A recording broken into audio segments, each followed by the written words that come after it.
It's Dr. Robert Whitfield, and welcome to my breast implant illness podcast. Today, we're going to discuss the question, will I have scars after breast explant surgery?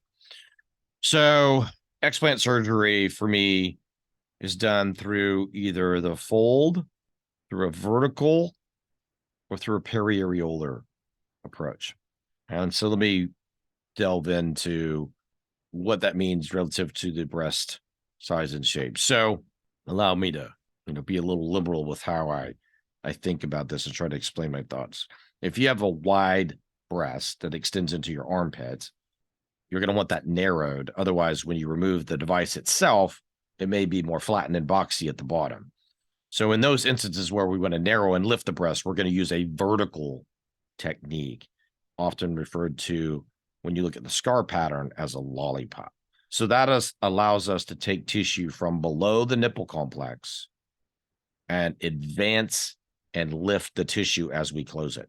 That's how you get an increased or elevated nipple position. You do not take the nipple off. Many times people have had lifts. I'm just revising that incision by carefully tangentially excising skin around the areola to make it fit a smaller breast. So tangential means like think of the outside of an onion, you're just peeling it away. You're not removing the nipple complex. I'm removing the tissue below the nipple complex in a way that allows me to close and lift at the end. So when that vertical excision is done, you have a wide open appearance to the actual tissues, and then you could go through the tissues and expose the implant's scar capsule and then take it out circumferentially in an intact manner entirely. And I like to tell you, picture, not breaking the shell of an Easter egg. Don't want to see the candy inside.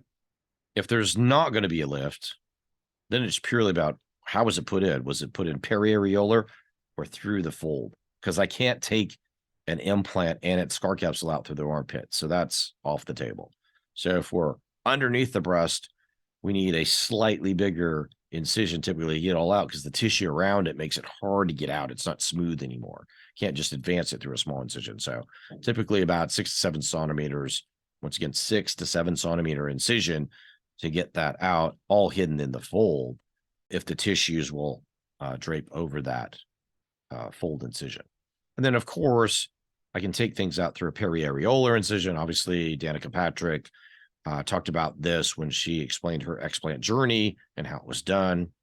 The then ramifications of doing these different types of procedures, we'll take them one by one. So if you just do a periareolar, I'm typically going to do a periareolar lift with it so that I can diminish the stretched out areola if that's the case, because typically you want to downsize it to match a smaller breast.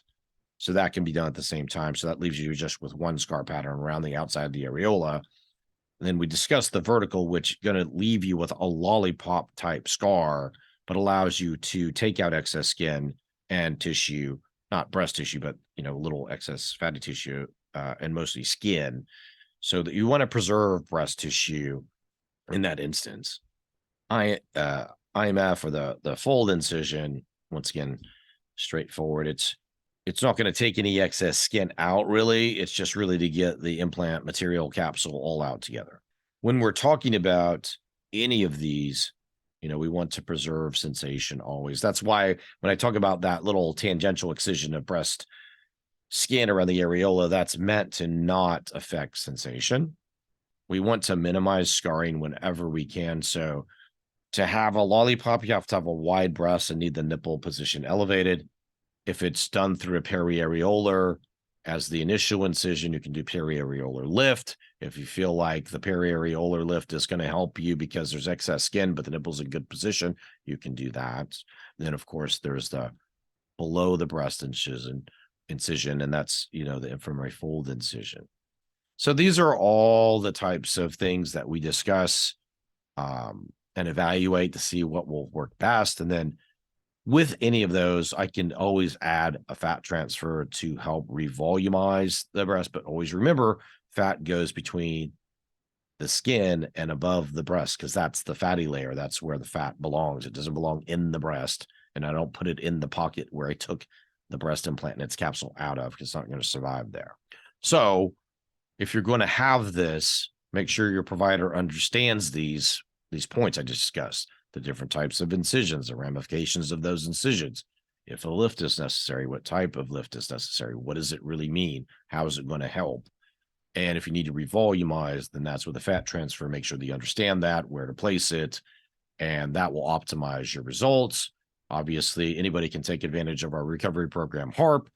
If their provider doesn't have that, then, we're always looking to help support any way we can.